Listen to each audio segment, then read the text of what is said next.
বিশ্ব ইস্তেমাওয়ালা ভাইরা, তবলিগ জামাতের ভাইরা, মন দিয়ে শুনুন, ইসলাম বৈরাগ্যবাদ জীবন যাপনের নাম নয়। আপনারা যে কথাটা বলছেন যে ইসলাম বৈরাগ্যবাদ জীবন যাপনের নাম, এটাই বৈরাগ্যবাদ জীবন যাপনের নাম নয়। কারণ আমার কথা না, আল্লাহ তার রসুলের কথা।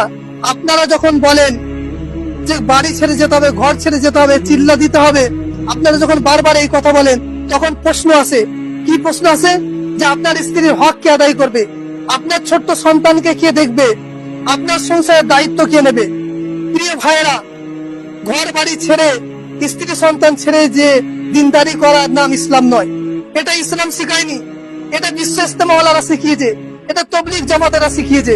তাহলে ইসলাম এটা নাম নয়, বৈরাগ্যবাদ জীবন যাপনের নাম ইসলাম নয়। রাসূল সাল্লাল্লাহু তাআলা আলাইহি সাল্লাম আমাদেরকে শিখিয়েছে, কি শিখিয়েছেন? যে স্ত্রীকে সময় দাও, সন্তানের দেখাশোনা করো, পরিবারের হক আগে আদায় করো। আর তুমি পরিবারের হক আদায় না করে তুমি চিল্লা মারছো, তোমার ভাইয়ের হক তুমি আদায় করোনি, তোমার বোনের হক আদায় করোনি, তুমি বোনের জমি মেরে রেখে দিয়েছো, ভাইয়ের জমি মেরে রেখে দিয়েছো, তুমি চিল্লাই গেছো।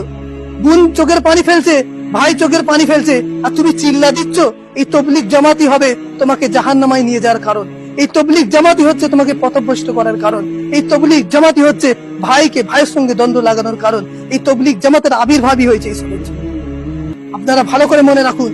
আপনারা কেউ কি দেখাতে পারবেন প্রমাণ? আমি দায়িত্ব সহকারে বলছি যে আল্লাহ রাসূল সাল্লাল্লাহু তাআলা আলাইহি সাল্লাম ঘর বাড়ি স্ত্রী ছেড়ে দিয়ে 40 দিনের জন্য বের হয়েছে?